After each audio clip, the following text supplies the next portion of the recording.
السلام عليكم ورحمة الله. بسم الله، الحمد لله، والصلاة والسلام على رسول الله. برحب فيكم في محاضرة جديدة من محاضرات مساق التأثير والتركيب الصوتي.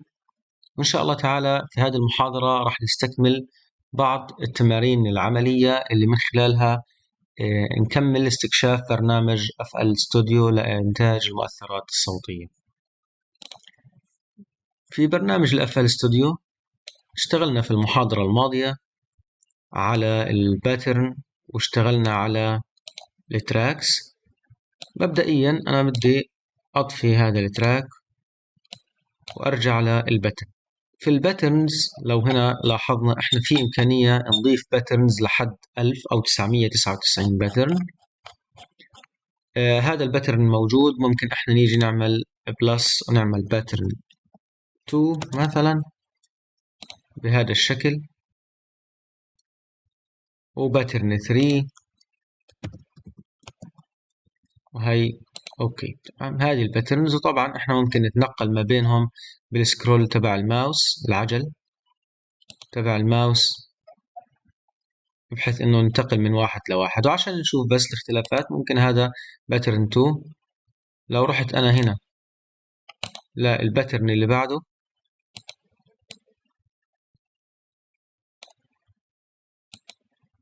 باترن 3 واللي بعده بهذا الشكل، فهنا انا بتنقل ما بين الباترنز اللي انا عملتها وحفظت فيها الصوت. حعمل فايل نيو بدون ما احفظ حاجة، وعلى الباترن الأول ممكن أنا بس أرجع أضيف هنا بعض الأصوات. وللتذكير إنه هاي الكليكس ممكن إحنا نضيفها، ممكن رايت كليك عليها نحذفها. طيب، بنضيف هاي الأصوات ببساطة ونروح على الباترن نسمع اللوب. كمان شغلة، ممكن إحنا نضغط على الزر هذا يعطيني الساوند، الموجة الصوتية، السامبلر تبعتها. وكمان ممكن أنا هاي الموجة نفسها أبدأ أتحكم فيها. مثلا ممكن أنا أغير البيتش تبعها، ولاحظوا لما أنا أعدل في البيتش حيتعدل في الموجة. ممكن أعدل في البيتش بالجهة الثانية، وممكن بالزر اليمين أعمل عليها ريسيت. ممكن أعدل في الموجة بشكل أو بآخر. لاحظوا أنا زدت التردد أو قللت التردد تبع الموجة. وهنا التايم، لاحظوا قديش صارت الموجة الواحدة فيهم سريعة جدا.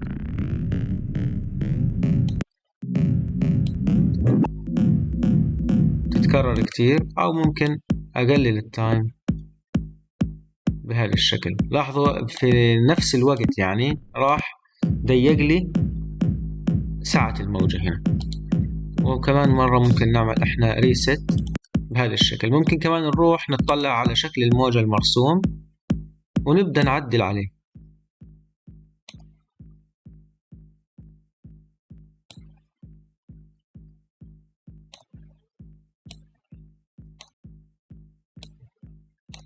ممكن نعدل عليه من هنا.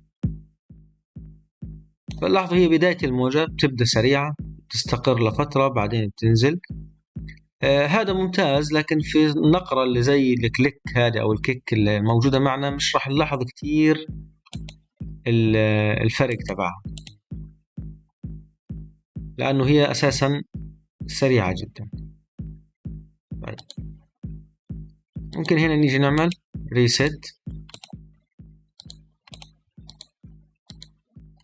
للموجة اللي اشتغلنا عليه.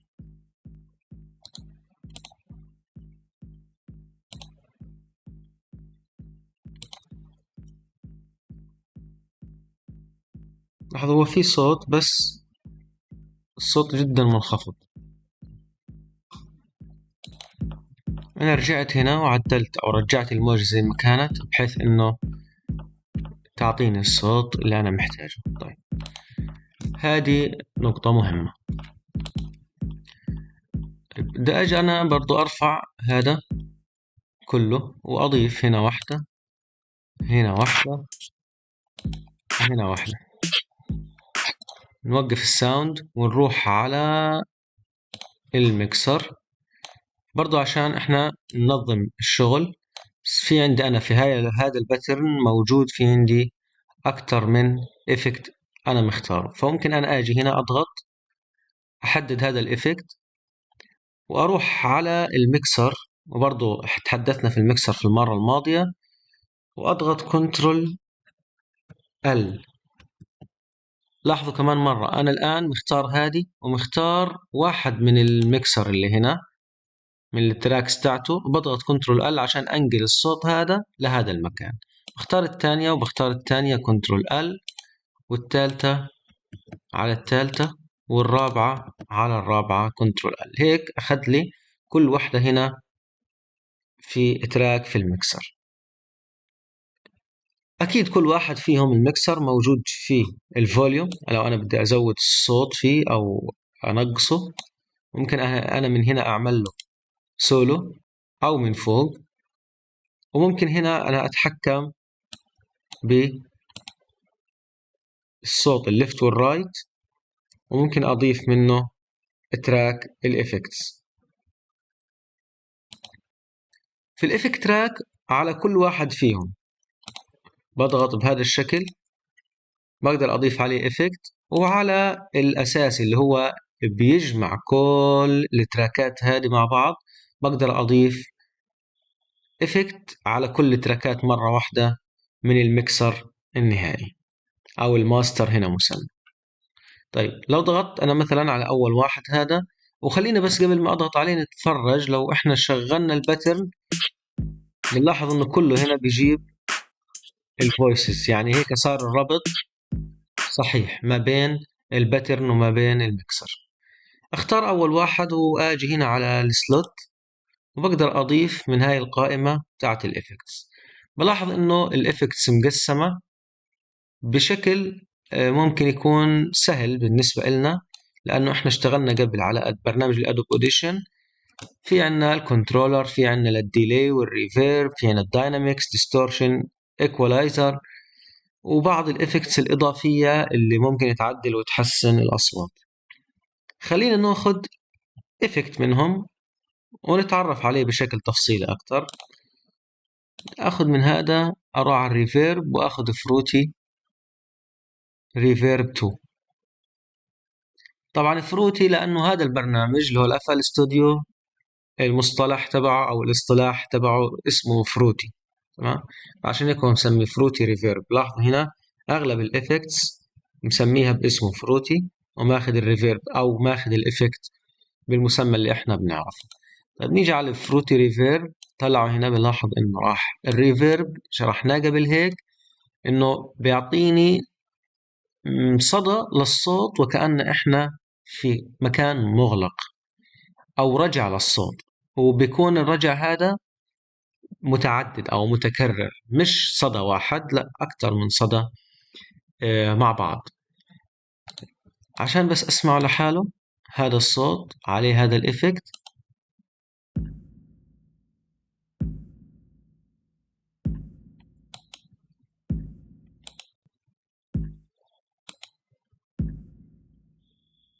أنا هنا ضفت إفكت الريفيرب على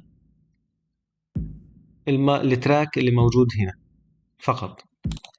ممكن أضيف أكتر من نقطة عشان يضل الصوت معاي شغل. ممكن هنا أكبر القاعة، ممكن أصغرها، ممكن أعمل ديلي أكتر، ممكن أغير السبيد. شوفوا نفس الإفكت هذا لو أنا بدي أطبقه على 8 كلاب،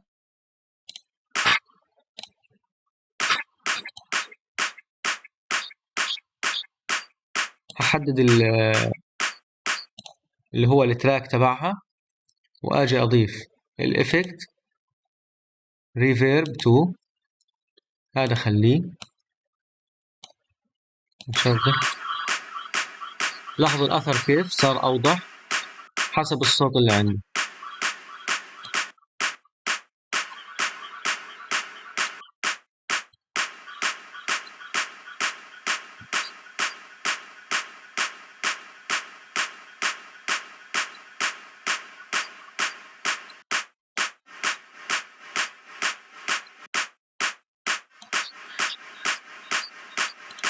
طيب طبعا احنا هاي اي افكت ضفناه من هنا اكيد في امكانية نرجع نضغط عليه نعدله، وممكن نيجي هنا على السهم هذا ونعمل له ديليت بحيث انه خلص نتخلص منه. ممكن اضيف برضو على نفس التراك افكت تاني وثالث ورابع وخامس. مثلا لو بدنا نيجي نضيف ديلي، فهاي فروتي ديلي 3 نسمع الصوت.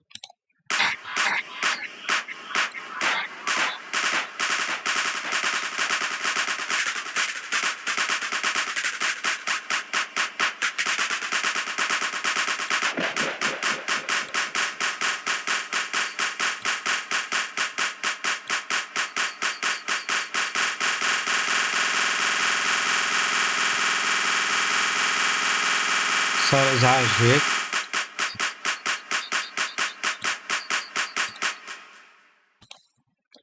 طيب بدنا نرجع كمان نتعرف على بعض الأصوات اللي إحنا ممكن نضيفها. خليني أروح على باترن مثلا 2 وأعمل إضافة إله وأسميه SFX 1، وممكن أروح أغير مثلا اللون وأعمل Accept نشغل.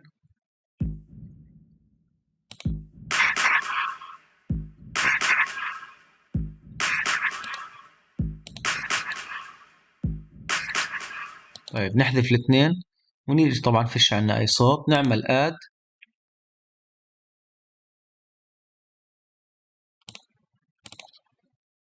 ومن هنا 3x مثلا OSC. ببساطة هذا ممكن يعمل لي جنريت لموجات صوتية. خلينا بس نشغل هنا ونبدأ نعدل في الموجات. الآن لاحظوا أنا الآن بعمل جنريت ما بعمل ميكس، يعني أنا بولد هذا الصوت لكن ممكن ما يكون له قيمة كبيرة إذا كان موجود لوحده، لكن مع ميكس تاني مع أصوات تانية بيبدأ يصير له هاي القيمة. نشغل ممكن نعدل من هنا.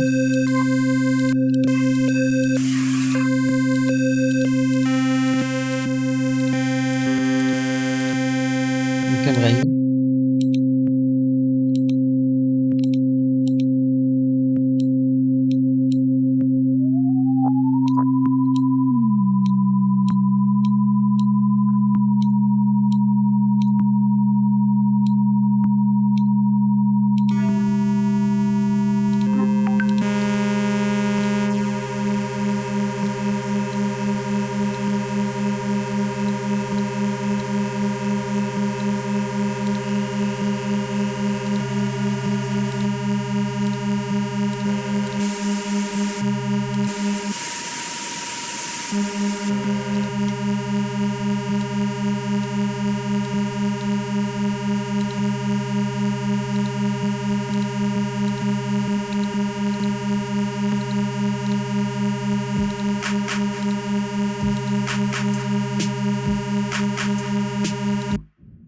اوكي مزعج. ممكن نروح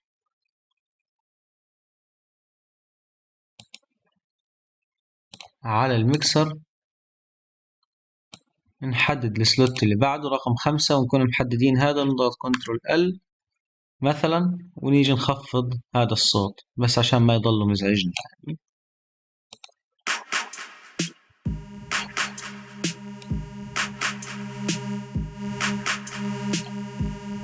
طيب.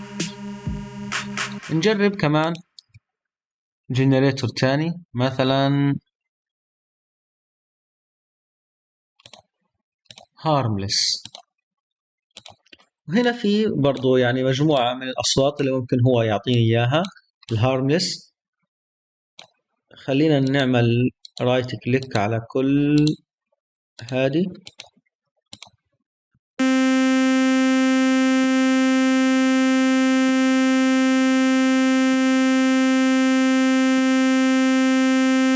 نغير في البريسيتس.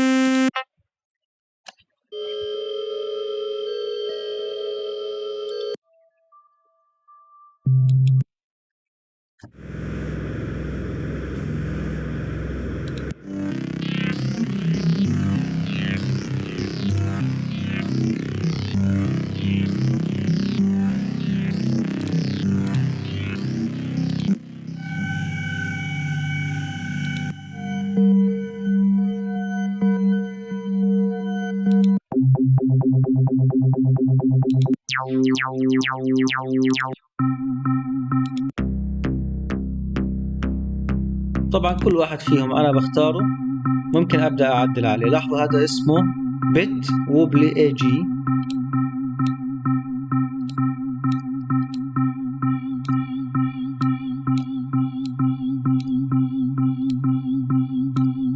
ممكن أختار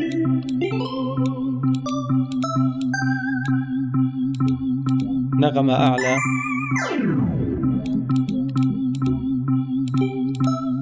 لاحظوا لما أنا عدلت عليه جاب لي جنبه نجمة إنه هذا هو البت ووبلي لكن معدل.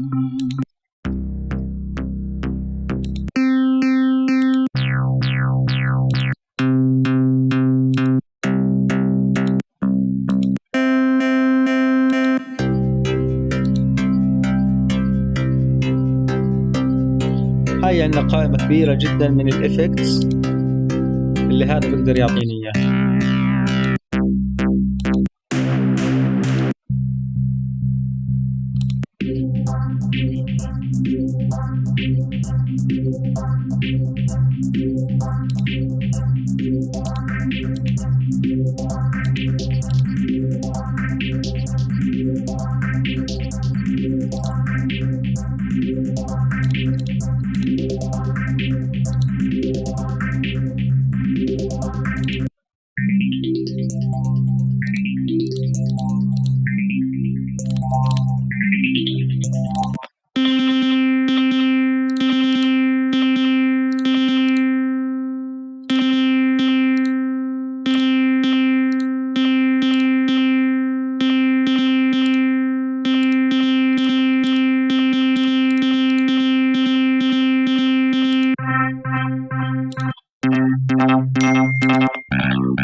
طيب الفكرة اللي احنا بدنا نحكيها هنا انه التجربة راح تعرفنا على عالم كبير جدا داخل برنامج الاف ال ستوديو.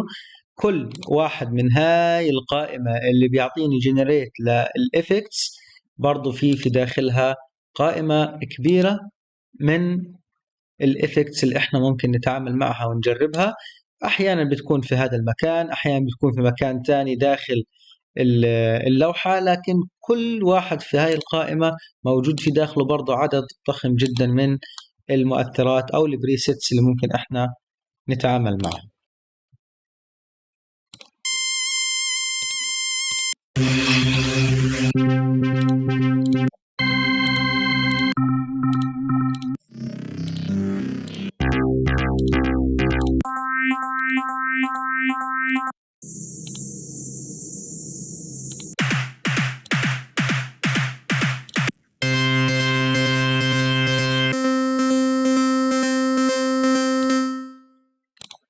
وطبعا في نقطة مهمة احنا حكينا فيها في المحاضرة الماضية، خلينا بس هذا نختار شيء مش مزعج.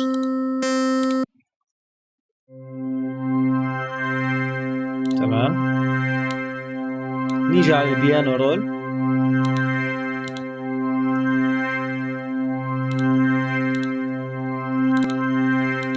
هنا هذا التراك. طيب الآن هذا بدي أجيب البيانو رول تبعه، حضغط عليه بالزر اليمين بيانو رول. طبعا هذا البيانو رول حكينا فيه بشكل كتير برضو في المرة الماضية في المحاضرة الماضية. بنحكي عن البيتش تبع كل يعني كل ساوند افكت احنا عملنا له جنريت. ممكن نيجي هنا، طبعا قلنا احنا الافتراضي موجود وين؟ في السي 5.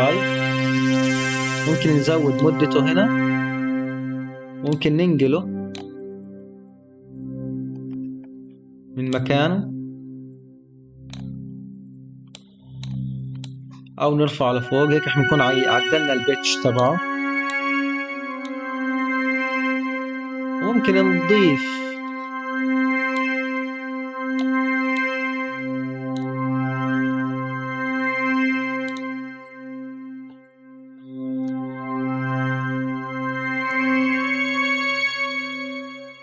ممكن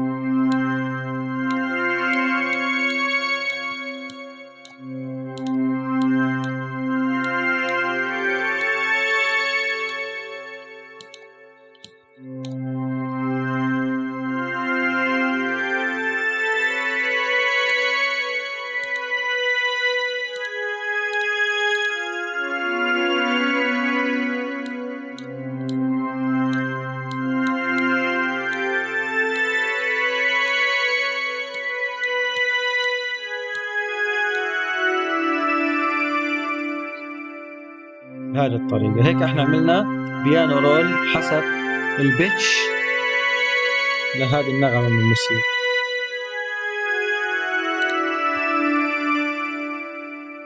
نرجع هنا ونخليها جرافيك.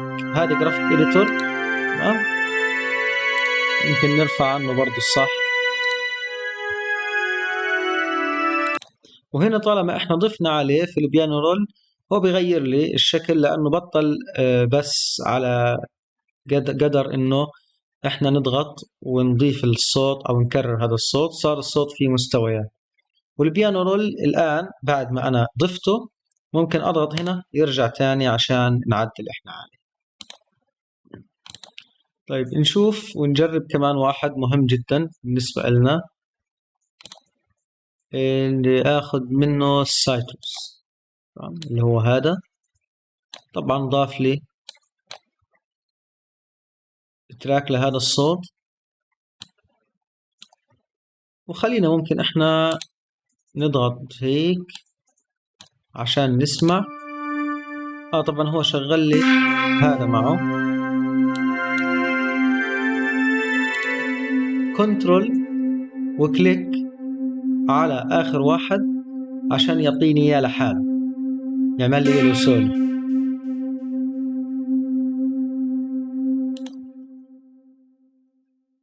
هيك انا بكون سامع صوته لوحده بس. كنترول وكليك على الدوت، هذا هو الصوت اللي معنا. هنا ممكن نفهمه هذا ساتورس انه عبارة عن ماتريكس فيها بلوكات. كل بلوك لاحظوا بيربط هذا البلوك واحد بيربط 1 مع 1 بالماتريكس هذه، 2 مع 2، 3 مع 3، وبالشكل هذا. وممكن طبعا احنا نيجي نعدل ونسمع.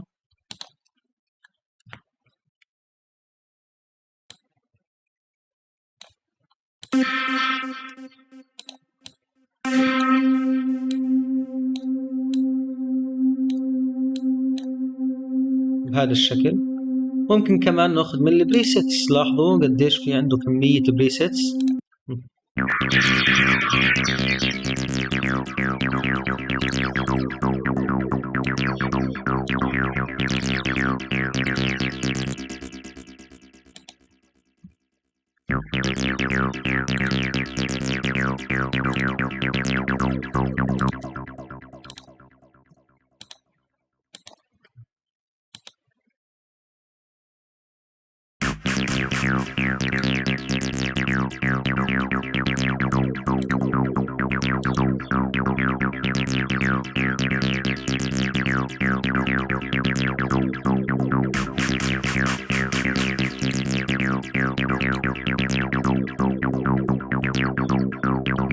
هنا بنغير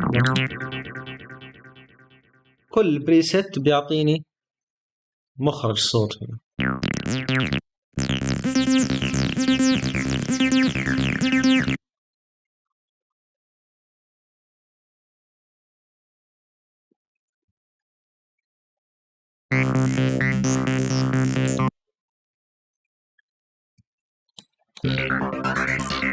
طبعا هو السؤال بس ليش المدة هذه تضل فيها صامت لو أنا غيرت الإفكت؟ لأنه إحنا معطينه هنا مدة طويلة لما إحنا عدلنا في هذا الإفكت، فهو لازم يمشي كل الصوت أو كل الفترة تاعت الإفكت هذا.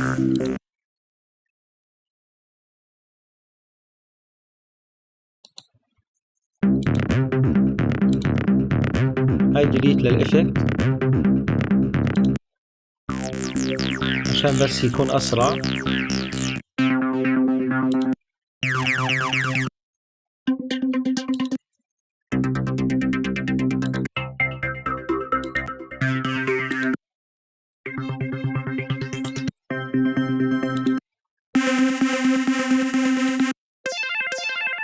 بإمكانكم تمروا عليهم برضو تسمعوهم كلهم عشان نشوف بس إفكت تاني. يعني هذول كلهم نكنسلهم. ممكن نشوف كمان مجموعة واللي هي الفليكس. خلينا هذا نكنسله، رايت كليك ونشغل الفليكس. في مجموعة أو يعني هنا في قائمة كبيرة جدا من المؤثرات يمكن احنا نختارها في الفليكس. يعني نجرب.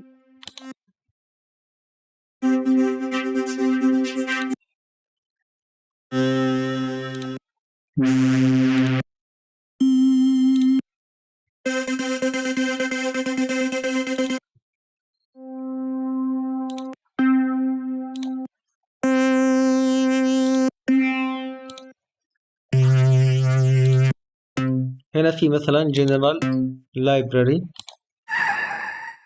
هذا صوت سيارة تعمل ستوب، سيارة سباق مثلا.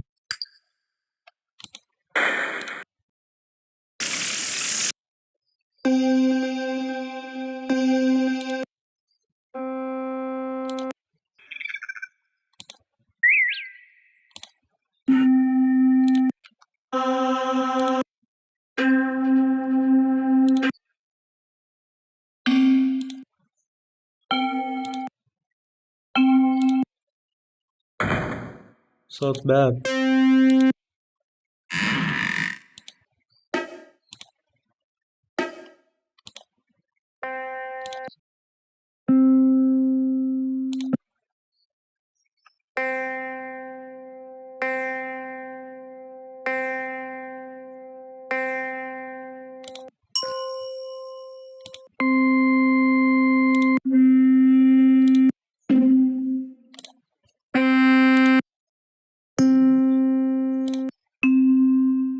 لاحظوا في كمية كبيرة جدا من المؤثرات حتى من الطبيعة، هي رياح نفترض، تصفير، طيور. نيجي هنا لاحظوا أحيانا لما أضغط على خيار من هاي الخيارات شوية بيعلق البرنامج أو بيوقف. ليش؟ لأنه هو بيعمل لود إلهم، بيحمل فيهم عشان يجيب لي إياه.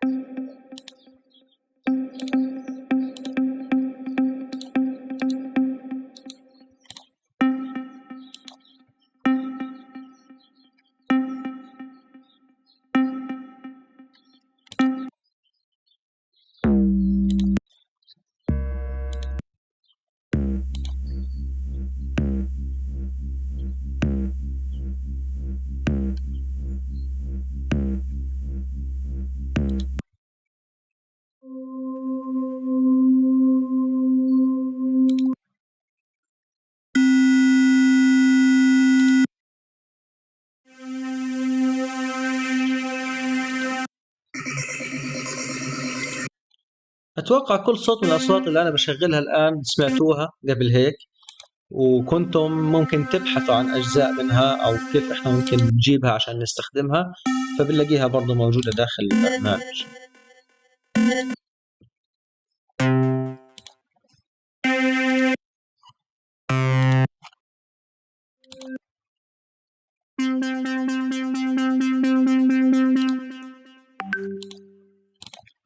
وفي المحاضرة الماضية برضو احنا اشتغلنا على المورفين، خلينا سريعا برضو نمر عليه. هاي المورفين، كنسل هادي ونشغل هادي. ممكن نيجي من البريسيتس، مليان بعض الافكتس اللي احنا ممكن نستخدمها. هاي اس اف اكس،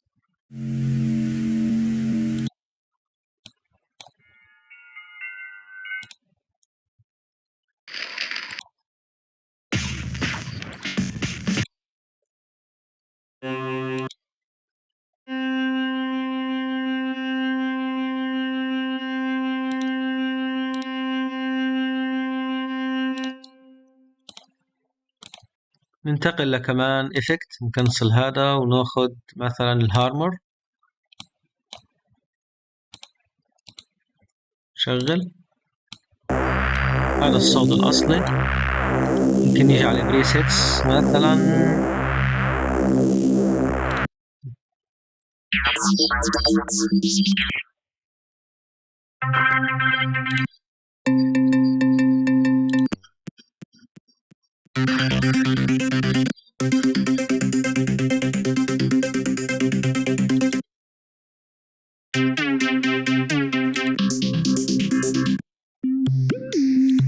لاحظوا مليان ومنظم. يعني ممكن نيجي هنا مثلا،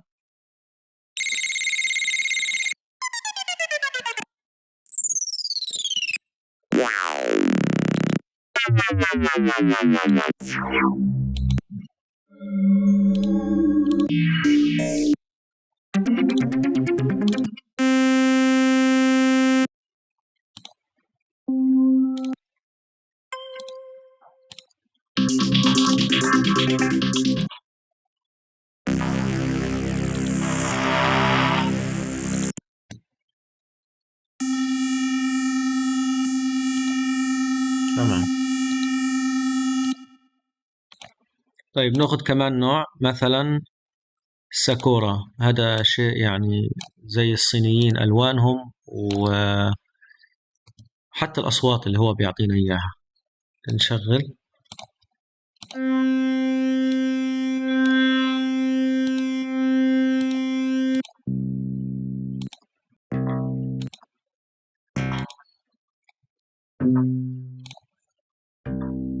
هاي اس اف اكس مثلا، رين.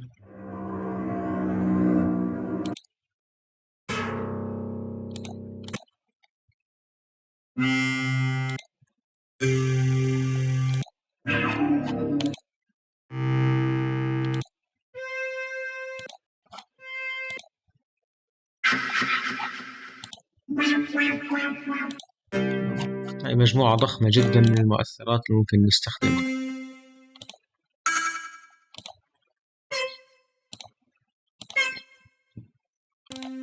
طيب في نقطة مهمة هنا الآن بدنا نحكيها، إنه أنا الآن لو ضفت على فرض فليكس، حكينا عنه من شوية، تمام. هاي فليكس، ورحت سمعت واحد من هاي الساوندز الموجودة فيه، وهذا الصوت أوكي، وأنا الآن بجرب وببحث.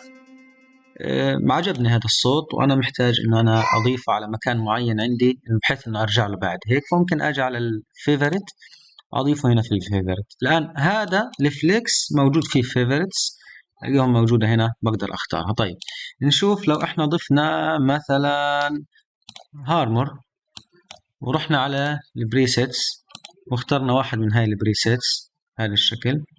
هنا مش راح نلاحظ انه في فيفوريت موجودة، بس مجرد احنا اخترنا الهارمر، هاي فتح لي عندي هنا في البراوز. في البراوز بلاحظ انه انا عندي الدروب 2، هاي الدروب 2 بقدر اضيفها هنا للفيفوريت. طيب ضفتها للفيفوريت، ممكن انا بالزر اليمين اختار بدل الفيفوريت تاجز، واعمل اد تاجز. مثلا انا عامل الان بروجكت وبدي اضيف له بعض الأصوات، فبدي أسميه مثلا التاج هذا بروجكت 1. هذه بدي أروح أضيفها للتاجز لبروجكت 1. بالتالي أنا الآن لما أجي هنا على التاجز بروجكت 1 يفترض إنه أنا ألاقي فيها الإفكتس اللي أنا عملت لها فيفورت هنا، هاي دروب 2، وأستخدمه لاحقا في المشروع اللي عندي. فهذا بخليني وأنا ببحث مثلا أو أنا بجرب في الأصوات كلها أعمل فيفورت ليست إنه أنا ممكن أستخدمها في المشاريع القادمة إلي. يعطيكم العافية.